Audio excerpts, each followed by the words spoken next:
دزران برادر الذي زاد لهم من باقري قبابا يا أمداني درام لقريجي قزناتي يا درام قري قبابا لقريجي قزناتي شيب بابا وتاني بخدا درام برادرنا فلسف وهرا قتل أمتي في داودو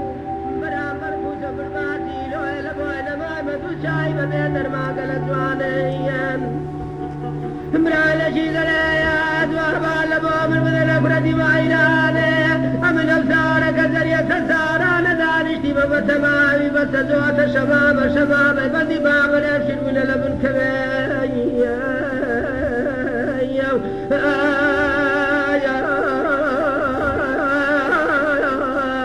يا كراسي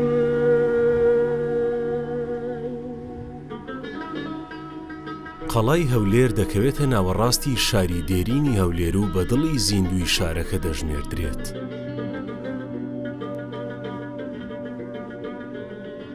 لە کۆندا قەڵاکە خودی شارەکە بووە، واتە شاری هەولێر بووە. هەولێر بە کۆنترین شاری جیهان دەژمێردرێت. هەر لە 7000 ساڵ پێشێستاوە بێپچڕان ژیانی تێدا بەردەوامە.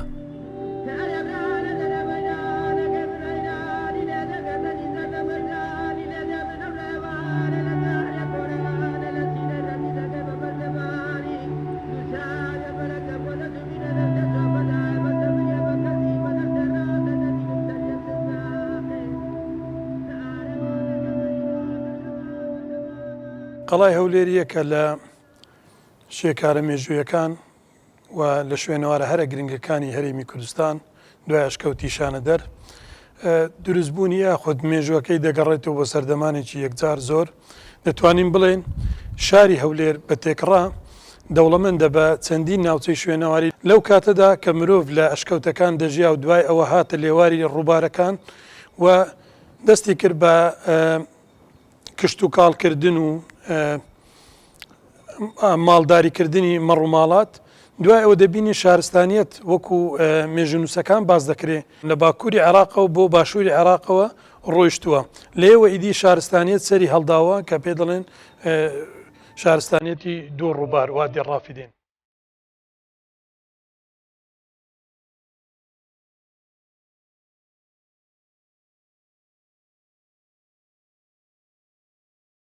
قەڵای هەولێر لە ئەنجامی کەڵەکەبوونی سروشتیانە و پاژماوەی شارستانیەتە یەک بە دوای یەکەکانە کە مێژووەکەی بۆ 6000 ساڵ دەگەڕێتەوە.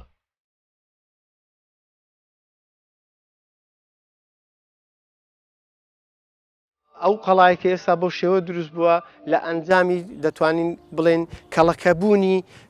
پاشماوە بیناسازیەکان بۆ لە سەرەکتری وە بەو شێوە دروست بووە لە هەر شوێنێکی قەڵا لە چاردەورەی هەڵکۆڵی بکەی پاشماوەی بیناسازی ئەدۆزیتەوە و ئەم پاشماوە بیناسازیانە وەکو بەپێی لە ڕووی پارچەی گۆزە و لە پارچەی بیناسازی ئەوانە دەگەڕێتەوە بۆ هەزارەی چوارەم و هەزارەی سەرەتاکانی هەزارەی پێنجەمی پێش زین کە دەکاتن نزیکەی 6000 7000 ساڵ بەر لە ئێستا.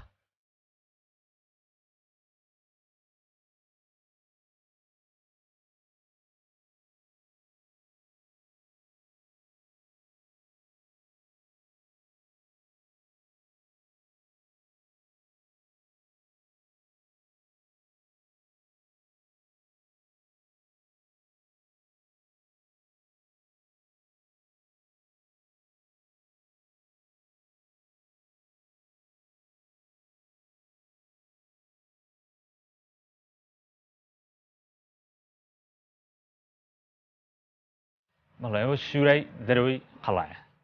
ئەمە سنووری کۆنی قەڵای هەولێر بووە دیوی دەرەوەی قەڵای هەولێر بووە بەخڕی چواردەوری قەڵای هەولێر گرتووە ئەمە بەرگری لە قەڵای هەولێر کردووە لە هەنی شوێنە ئەوە برجەکەیە لە هەنی شوێنیش دیوارەکان ئەبینین لە چەند بەشی پێک هاتووە بەشی خوارەوەی ئاشووری نوێیە عمری ئەوەشمان دیاری کردووە بە ناردنی خەڵووس کە لە ناو کەرپوچەکان دەرمان کردووە نردومانە بۆ بەریتانیا بە کاربۆن چواردە ئەوان بڕیاریان داوکە و ئاشووری نوێیە ئەمانە ئەم سەردەمی زۆری بینیوە تامان ئەوانەی کە سەرەوەن سەردەمی ئیسلامیەکان گەیتەوە لە دوای سەردەمی ئیسلامیەکان ساسانی دێ ئەم چینی سەرەوەی چینە ئیسلامیەکانی پێ ئەڵێن ئیسلامی کۆن و نوێ هەروە خوارەوەی ساسانیە پێش ئیسلام ئەوان حکمی قەڵایان بەدەستەوە بووە لە پاش ئەوان ئیتر فرسی و هێلێنیسکی و دوای ئاشووری نوێ دێ ئەم چینەی دیارە و پێویستی بە کنی و پشکنینی زیاتر هەیە هێشتان پێویستی بە پشکنین هەیە بۆ ئەوەی زیاتر بخرێ و چکە شوورایەکە هەتا ئێستا بنکەی شوورایەکەمان بە دەرنەخستووە.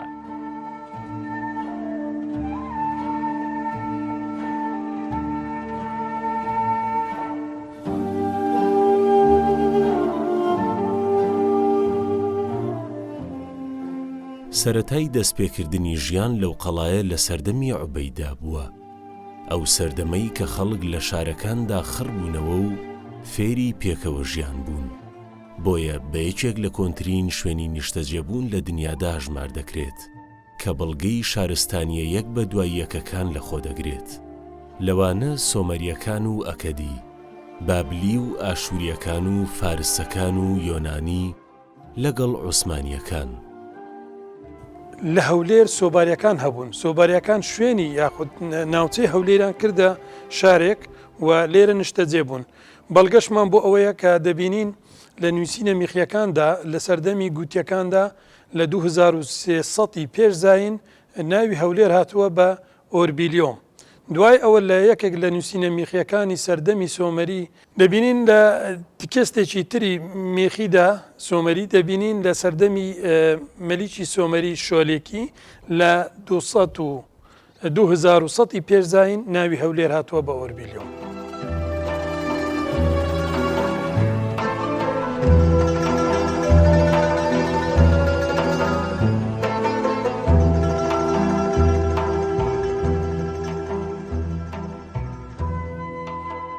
یەکەمین ئاماژەی ناوی هەولێر دەگەڕێتەوە بۆ 2 پارچە تابلۆی قوڕینی ئیبلا لە سووریا کە مێژوەکەی بۆ 2300 ساڵ دەگەڕێتەوە. زۆرێک لە زاناکانی بواری زمانە کۆنەکان و شوێنەوار بۆی دەگەڕێنەوە کە ئەم شارە بە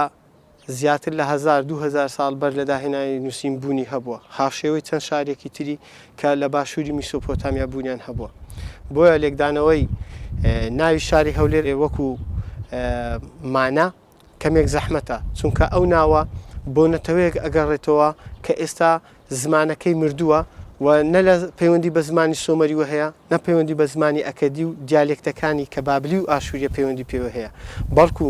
ناوی شاری هەولێر ئەتوانین بە جۆرێک لە زۆرەکان لە زمانی خووری نزیشی بکەینەوە و ماناکەی لە ڕێی زمانی خووریەوە وەرگین.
ئێمە دیکۆمنتمان کۆکردبووە، دیکۆمنتێکی تەواو لەسەر قەڵای عمری قەڵای هەولێر چەنی باس کرا و لە سەردەمی سۆمەریەکان لە سەردەمی ئاشووریەکان ئەکەدیەکان بە بەردەوامی ئاماژەی پێکرێ وەکو قەڵا کە بوونی هەبوو و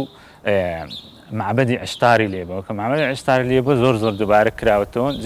شوێنێکی پیرۆز بووە کە سۆمەریەکان و حتا ئاشووریەکانیش بڕیاریان داوە بچن بۆ شەڕبۆش بەرەو شاخ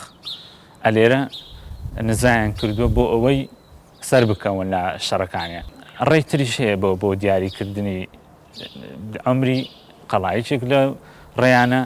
گەڕانێکی ڕووکەشی بوو مەسح بە دەوری قەڵای هەولێران کۆکردنەوەی پارچەی گۆزە کە لەسەر ئەم گۆزانە کۆنتترینمان سەردەمی عوبەید دۆزیەوە کە 4000 ساڵ پێش زین ئەومان دۆزیەوە کۆنتترین پارچەی گۆزە بووە لە قەڵای هەولێر.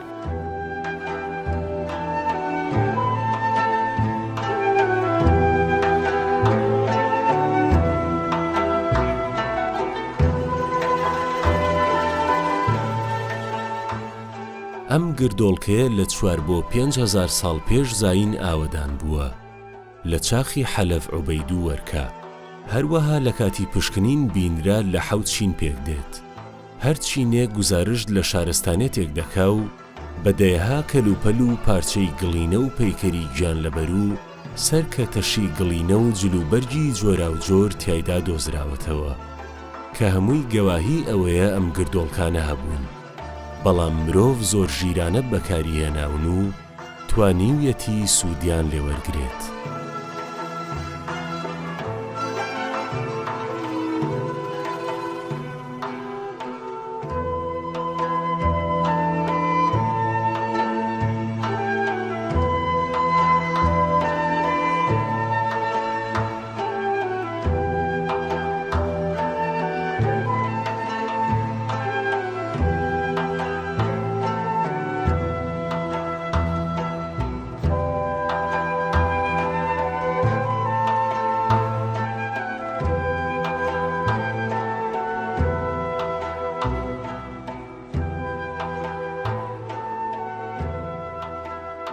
ئەو شارە زۆر کۆنا ینی تەمەنەکەی بۆ دەتوانین بڵێن بۆ 6,000 ساڵ دەگەڕێتەوە. ئەگەر بکرێ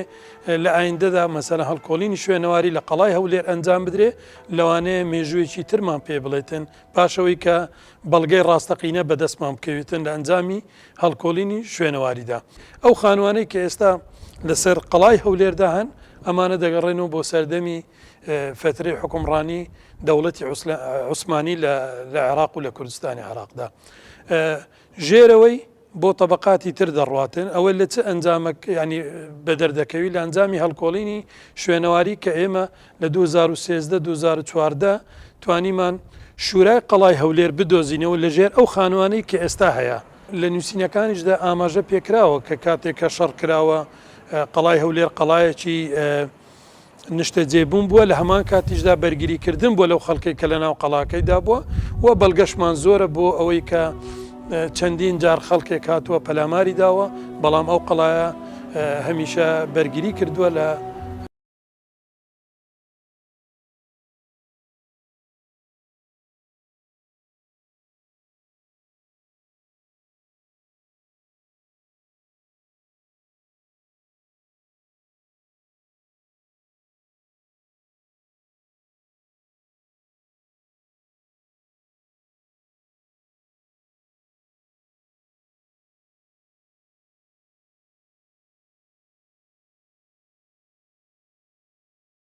پاشماوە شوێنەوارەکان بڵیتە لە پاشماوە شوێنەواری بیناسازیەکان جا گەشەکردنی چۆنێتی دروستکردنی خشت و گەشەکردنی شێوازەکانی ئەمە قۆناغی گەشەکردن و سەردەمەکان پیشاندا بۆ نمونە لە سەردەمی ئەکەدی جۆرێک لە خشت بەکار هاتووە کە شێوەکەی بەتوانین بڵێن وەکو سەمونی ئێستا یان وەکو ماسی بووە شێوازی دروستکردنەکە کە بەڕیم دواتر مەسەرەن شێوازێکی بچووکتری لاکێشەیی دروست بووە بەڵام ئەگەر بینە مەسەن چۆنێتی دروستکردنیشی تەبعاً لە ڕووی سوورکردنەوە و لە ڕووی پێکاتەکانی ها چەندی کاتێدایە و چەندی قوڕە و چەندی ئەوەیە هەمووی جیاوازە لە سەردەمێک بۆسە چەند بەرەو کۆنتر بڕۆین شێوازی دروستکردنی خشتەکان سادەتر و هەروەها بڵێن زیاتر تووشی فشەڵی دەبێت بەڵام چەندی بەرەو پێش بێن شێوازی خشتەکان پتەوتر و بەهێزتر دەبن لە سەردەمی ئاشووری کە قەڵای هەولێر دەتوانین بڵێن ئەو بەشانەی کە زیاتر ڕوو لە دەرەوەنا مەسەن نەک ئەوانەی کە ئێستا و بیناسازیە بەڵام کەمێک خواردتر تاقیباتکەی بە سەردەمی ئاشووری دەگەی خشتەکانیان زۆربەی مەسەن خشتی سوورکراوە بووە یان خشتی زۆر پتەوە بووە و قەبارەکانشیان قیاساتەکانشی دیاری کراو بووە.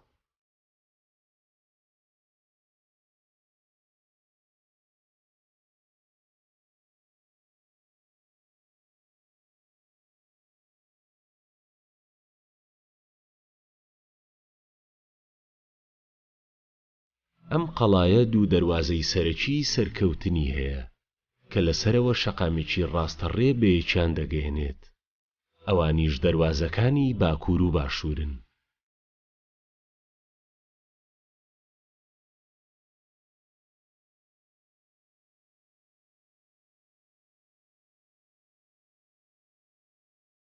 کاتێک بە دەواازەی باکوور سەردەکەوی هەموو شتێک لە دەوروبەرت دەگۆڕێ و لەپڕ دەکەویتە ژینگەیەکی کۆنەوە کە تیایدا شتەکان سادە و زۆربیان ڕەنخاچین.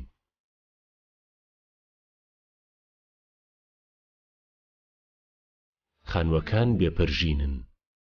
نزیکی دەرگا و کرانەوەی پەنجەرەکان بە ڕووی ماڵە دراوسێکان پەیوەندی توندی کۆمەڵایەتی خەڵکی و سەردەمە و نزیکیان لە یەکتر پیشان دەدات. ئەوەی من دەیبێتم پێکەوە ژیانێکی زۆر سەیر هەیە لە قەڵا، ئەوەی کە وەکو ڕەمز ئەیبینی دیانەت و قەومیەتی زۆر زۆری بەڕێ کردووە، زۆر زۆریشی تێدا بووە. لە نەخشەکان بە تایبەتی هەنێ شوێن هەیە وەکو حەمامەکە ئەتوانێت ڕەمزی زەردەشتی تیابینیەوە، ڕەمزی ئیسلامی تیابینیتەوە، هەروەها ڕەمزی جوولەکەشی تیابینیت وەکو ڕەمز وەکو شێوازی نەخشکردن. بۆیە هەموو دیانەتێک بێرە تێپەڕیوە. دیانەت بوونی هەبووە بە جۆرەی ئەو نەخشانێک کە ئێمە لەسەر دیوارەکانە ئەیبینین. ئەوە دەلالەتێکە کە بۆ پێکۆژیانێکی زۆر سەیر هەبووە لە قەڵا، بەردەوامیش بووە، بە بەردەوامی بوو.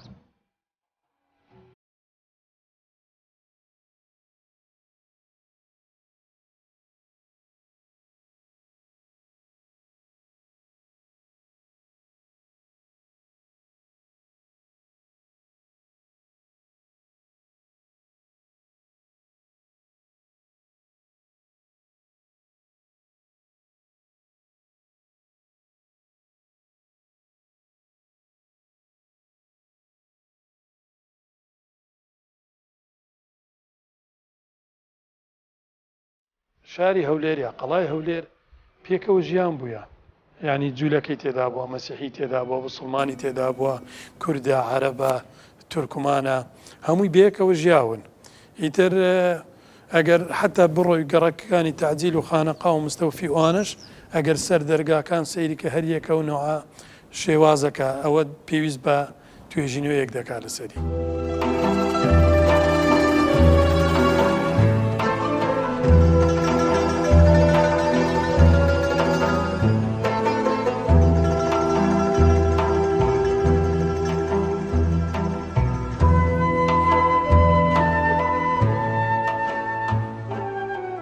لە سەردەمی ئاشووری نوێ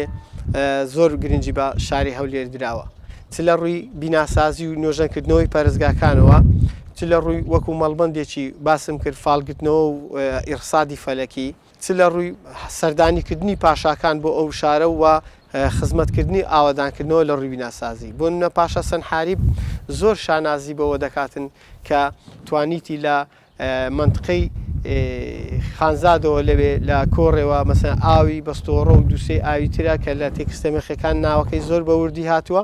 ئەو ئەوانە کۆ بکاتەوە و لەوێوە بە شێوەی دەفن بهینێتن بۆ شاری هەولێر. بەڵام ئەوەی کە زۆر دیارە یاخود باوە یاخود زۆر نووسراوە لەسەری دەبینین باس لە ئاشووری دەکرێتن زۆر و ئەوانی تر بۆ نمونە کاتێک لە سەردەمی ڕژێمی بەعس هەیەت کتابەتی تاریخە بوون سەر لە نووسینەوەی مێژوو، کاتێک کە باسی کاشی و میدی و کوتی و لولوبی و ئەوانە دەکرێت تەنها بە دێرێک ئەوان لە کۆڵە خۆیان دەکەن و دەڵێن ئەقوام جەبەلیە لا نعرف ئوصولها، قەومی شاخاوین و زانیاریمان لەسەریان نییە. بەڵێ زانیاریان هەیە بەڵام خۆیان نەیانویستووە زانیاریەکان بکەنی.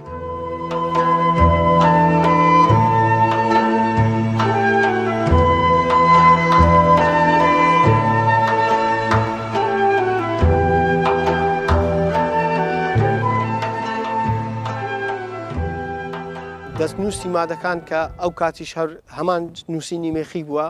زۆر بەدەستمان نەگەیشتووە. یعنی بەڵام لە توێنژنەوەی خۆشمدا کە باسم لە ئیمپراتۆریەتی مات کردووە لەسەر چاوە مێخیەکانە تێدا زۆر بەڕوونی ڕۆلی مادەکانیش پیشاندراوە کە چەند جار هەوڵیان داوە بێنە ئەو ناوچەیە و شاری هەولێر و منطقەی کوردستان بەعام دەست بە سەدا بگرنەوە مادەکان دێنە ئەو ناوچەیە شاری هەولێر دەتوانین بڵێم دەبنە دانیشتوانێکی تری ڕەسەنی ئەو ناوچەیە چونکە هەم لە ماد و هیندو ئێرانیەکانیان بڵێن هیندو ئەوروپیەکان هەم لە ماد و هەم لە پارس و هەم لە ئۆرارتۆ و دەتوانین لە خووری و گوتی لولوی تێکەڵەیەکی مرۆڤایەتی لەو ناوچەیە بوونی هەیە کاتوان بڵێم ئەوانە بە باو باپیران و باو باپیرانی کووردا دەندرێن.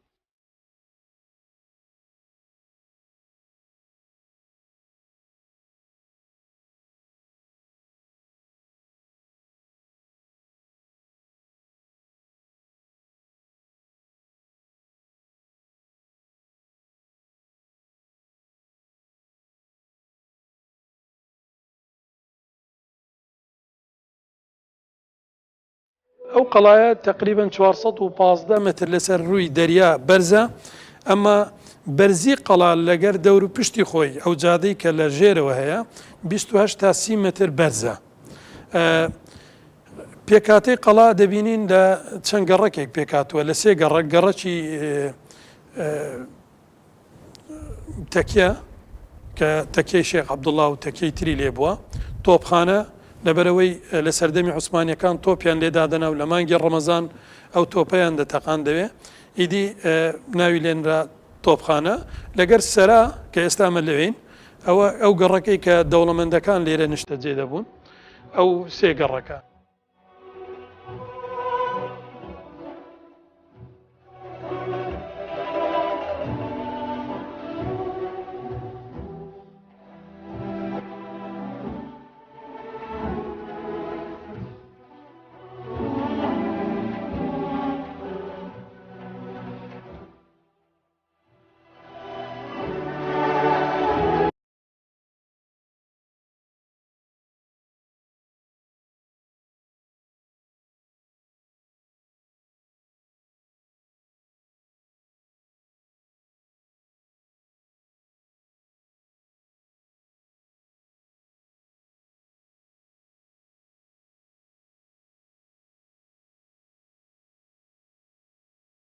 قەڵای هەولێر جیاوازە لەگەر قەڵاکانی تر بۆ نمونەوە قەڵای حەلەبە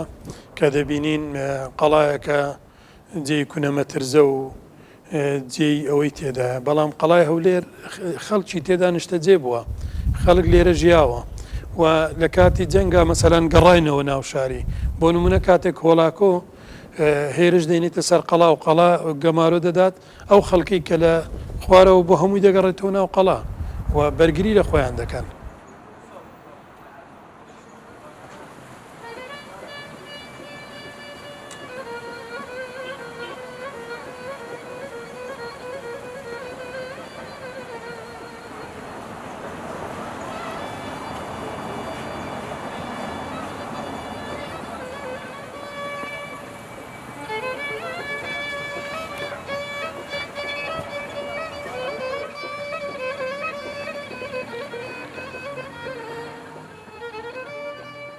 قەڵای هەولێر ساڵی 2014 خرایە لیستی شوێنەواری جیهانی